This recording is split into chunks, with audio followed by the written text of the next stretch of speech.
Hello, everyone. Now, I know that it's hard to keep up on top of what's going on in the Holy Land, but if you want to know more about what's happening here in Israel, I'm Aaron Porras, and this is the Weekly Review. We open today's show with some very exciting news out of Tokyo. Israel has snagged a gold medal, its second in history. In the field of men's gymnastics, it's been an incredible couple of days for the Israeli delegation at the Tokyo Summer Olympics. And joining me now with all the details on that and more is, of course, ILTV's Hannah Rifkin. Yes, Lidar, it was a turnaround weekend for Team Israel after a week of some hard losses. And today, a proud moment for Israel. Artistic gymnast Artem Dolgopiat made history as our second ever gold medal win in history. This was for the floor exercise. This morning, as it was happening, everyone in the newsroom was watching and cheering. So there's lots of excitement in Israel today.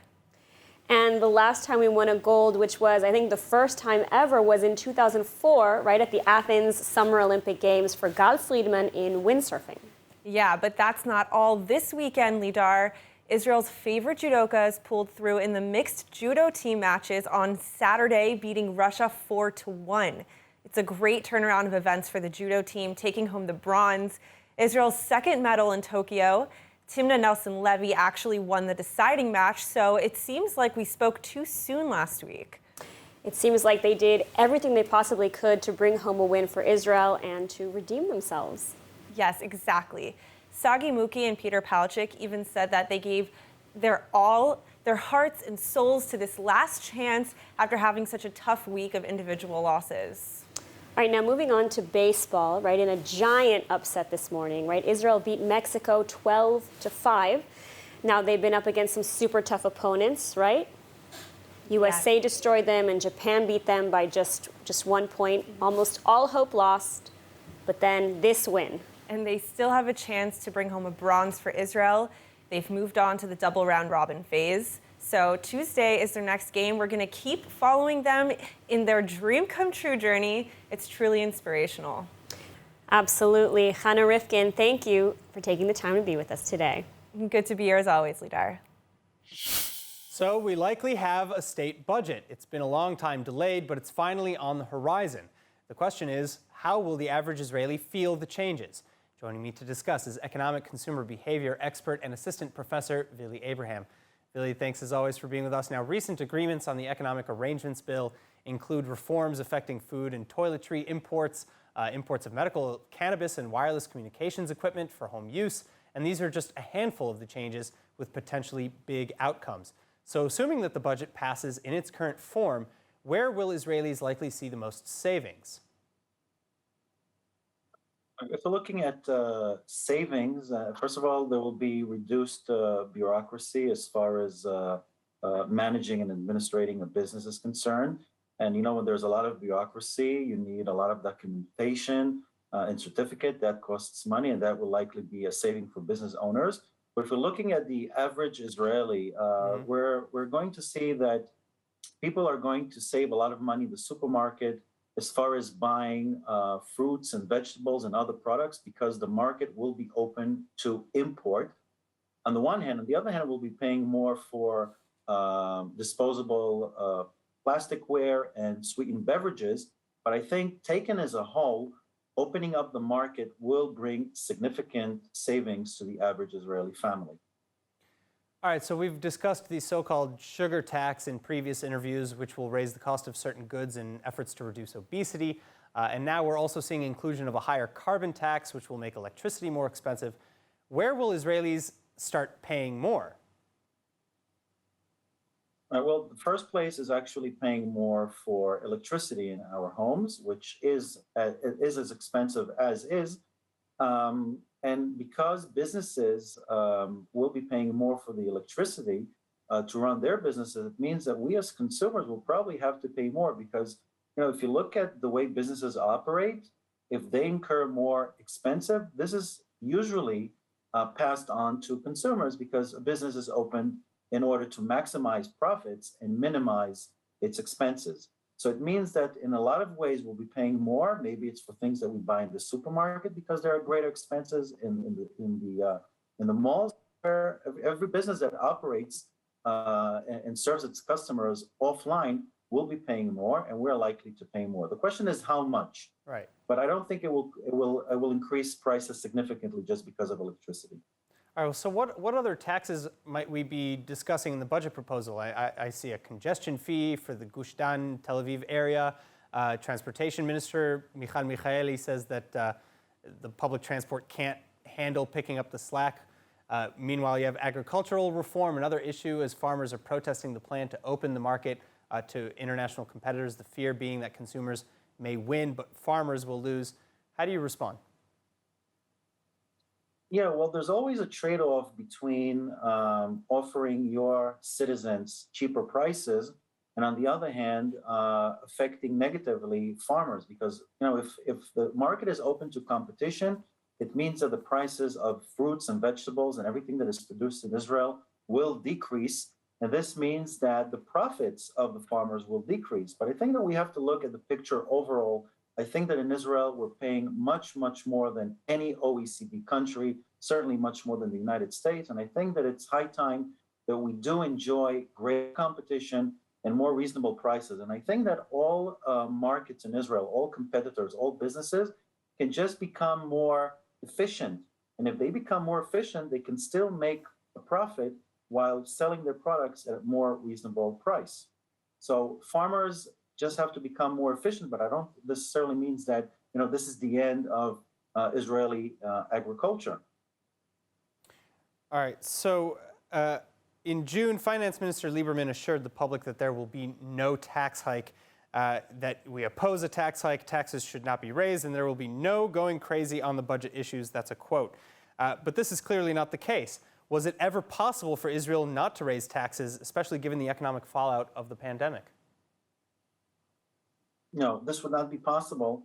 It's because the Israeli government actually paid out in different ways through incentives and through unemployment benefits about 120 billion shekels.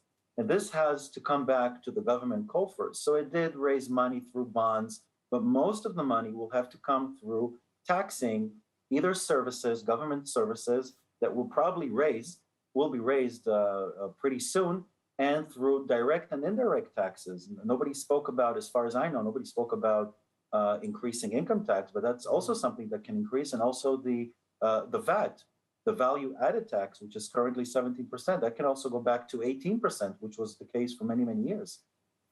All right, so I guess then my final question, at the end of the day, we talked about savings, potential savings and potential costs that will inadvertently be passed down to consumers. Overall, at the end of the day, is the Israeli public going to be paying more or saving more after this budget is enacted? Well, if you look at the overall picture, I think that if you look at the families and the lower socioeconomic strata, I think that they will benefit greatly from this. Well, how much is great? Well, I think that even if an average family, if you look at the weaker families, even if they save only 200 shekels a month, that could make a big difference. So I think they will be saving more. I think that consumers who are in the upper income bracket, they will be probably making less because they will be taxed on their income and other profits. But I think that overall, if you look at the average family, I would probably say that they would benefit. After all is said and done, probably more money will be left in every family. All right, Dr. Vili Abraham, thank you so much. Pleasure. All right, if you'd like to see the full interview on the budget and its effects on the Israeli public, please check it out on ILTV.tv or on ILTV's Facebook or YouTube channels. Now moving on, 4 Palestinians from Gaza caught infiltrating the southern Israeli border overnight on Monday, and 3 of the 4 are allegedly armed with knives. The IDF quickly arriving on scene to detain and question the suspects. However, the pseudo-invasion not coming all at once, and the Israeli army neither confirming nor denying any link between the 2 incidents.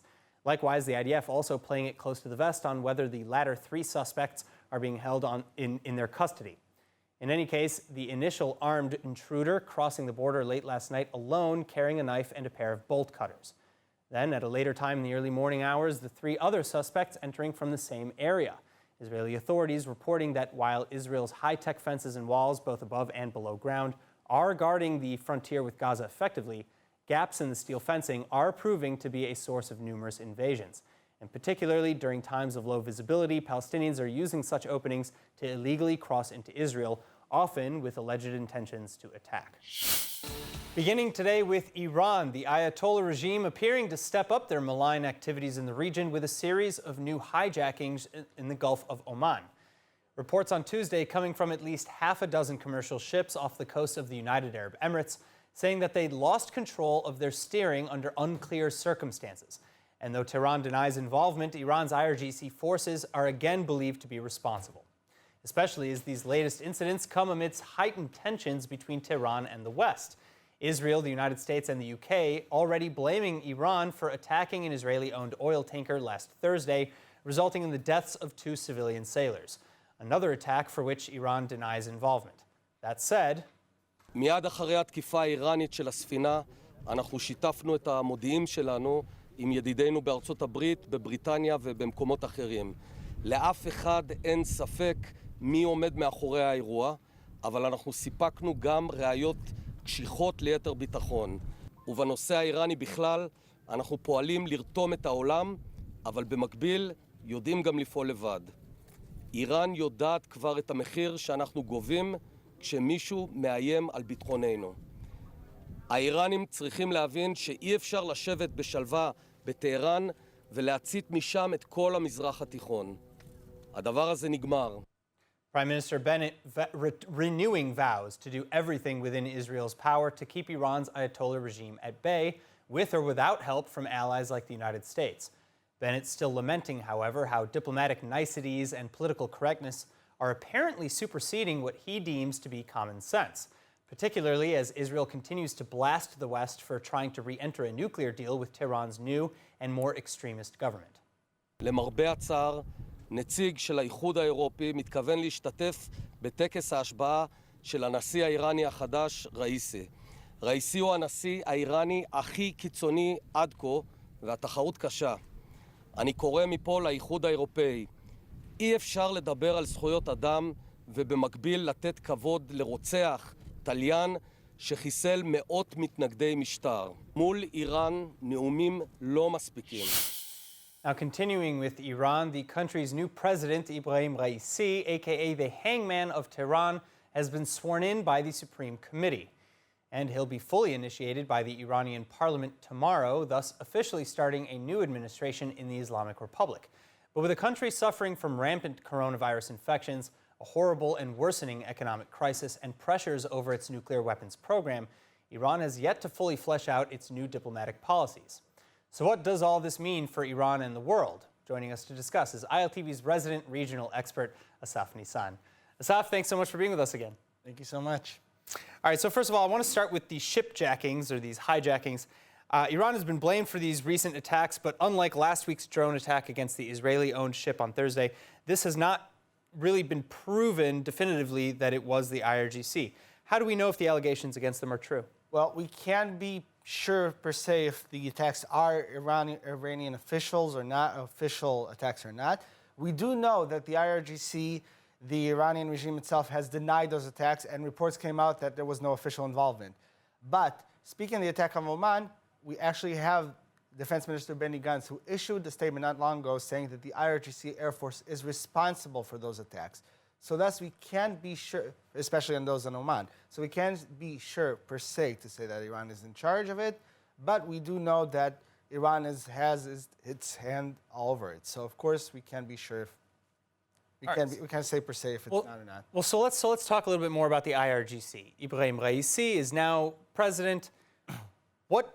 What changes are we, or operational or behavioral changes, are we likely to see, or can we expect from the IRGC and the Iranian proxies under the new Raisi administration? Well, the government itself hasn't been officially active yet, so we can't say per se what policies we will see, but we do see the proxies already in action. I mean, just this morning, 3 rockets were shot towards Israel from Lebanon when one of them failed, and 2, of course, passing over the border, 1 intercepted, and 1 hitting Kiryat Shmona. But that itself is just showing that the proxies themselves are already on rampant attacks, And the INSS actually released a report recently to President Herzog saying that the proxies themselves will be on the ground much more and will be much more proactive. And of course, the nuclear program will still run and will still continue. We won't see any changes from Iran at that point. So, I mean, you just mentioned how the INSS is saying that, either way, and I know that there's a report similarly from, I think, May from the Gatestone Institute, which is also saying that with or without a deal, Iran is going to pursue this nuclear program. It is, and they claim that it is a military weapons program. So according to the reports that come out, why doesn't Iran seem too interested in returning to the JCPOA, especially because people say that it might solve their economic problems, at least? Well, on the first part, we won't see Iran coming back to the table because, again, since they are on the verge of a nuclear bomb, they don't feel that much obligated anymore to the JCPOA.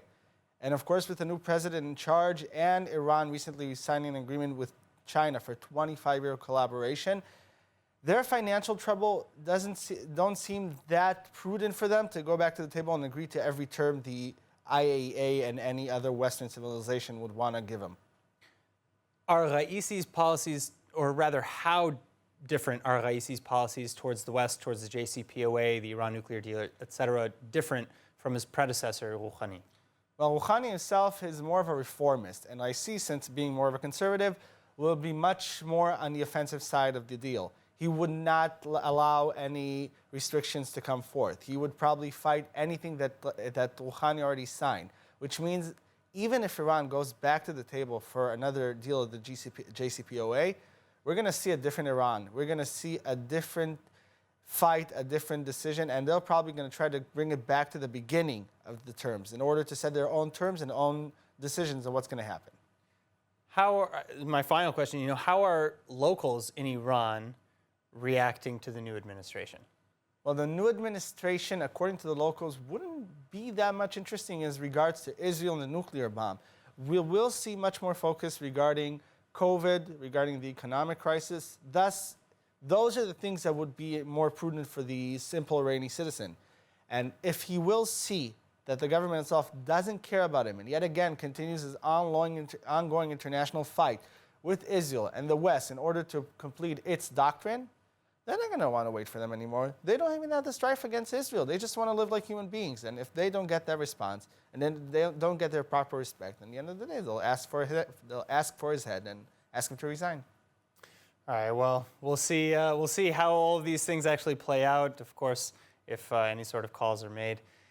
Thank you so much for being with us, Asaf. Thank you so much. To begin, a grave escalation along Israel's border with Lebanon. Israeli air forces retaliating against launch sites in southern Lebanon just hours after militants in Lebanon launched a pair of rockets towards northern Israeli communities.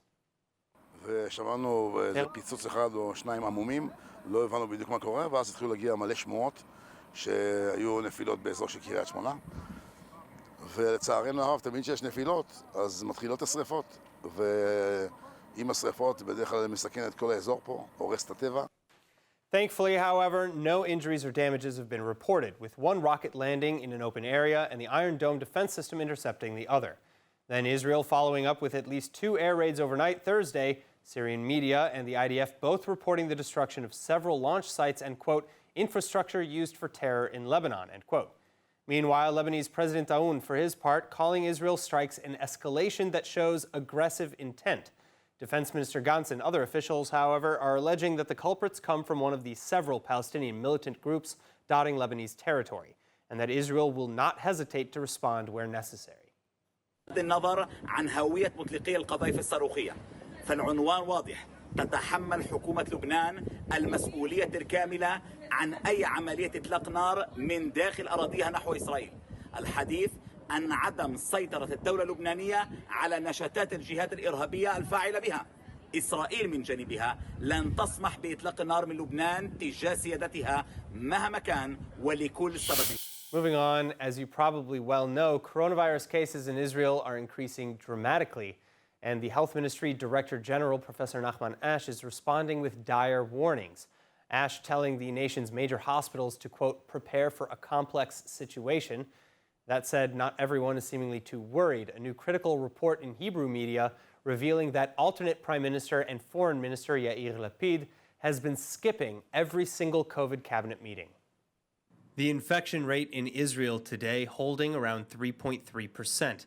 That's around 3,400 more sick people overnight, at least 241 of whom are in serious condition, and the death toll breaking past 6,500. Hospitals across the country, meanwhile, instructed to keep emergency rooms and dedicated COVID wards open, and Israelis are again encouraged to vaccinate, particularly if older than 60 and therefore eligible for a booster shot, at least 262,000 having already received their third doses as of Thursday morning. Not everyone is as involved as you might hope, though. The Kan public broadcaster reporting that Yair Lapid, Israel's alternate prime minister, foreign minister, and alternate COVID cabinet chair, has skipped all 4 of the COVID cabinet meetings that have been held since it was reestablished in June this year. Lapid responding to heavy criticisms, though, that he's not necessary at the meetings and that his representatives attend and keep him in the loop. In any case, with Lapid's input or not, under threats of possible new lockdowns, the COVID cabinet approving a slew of new restrictions, effective Sunday, August 8. Among them, an advisory to stop hugging, kissing, shaking hands, or unnecessarily gathering in closed spaces. Also, the Green Pass system will be extended to gatherings of fewer than 100 people and for all ages as of Friday, August 20. Masks must be worn in all gatherings. The public sector will shift to a 50% work-from-home model, while the private sector is encouraged to go as remote as possible. And finally, sweeping travel restrictions, dividing the planet into red, orange, and green, will be passed. Red requiring a 2-week quarantine and special permissions to both leave and return. Orange meaning quarantine upon return, but no permissions needed. And green meaning quarantine on return as well, but only until a negative COVID test is produced. And that's it for ILTV's Weekly Review. I'm Aaron Porras. See you next week.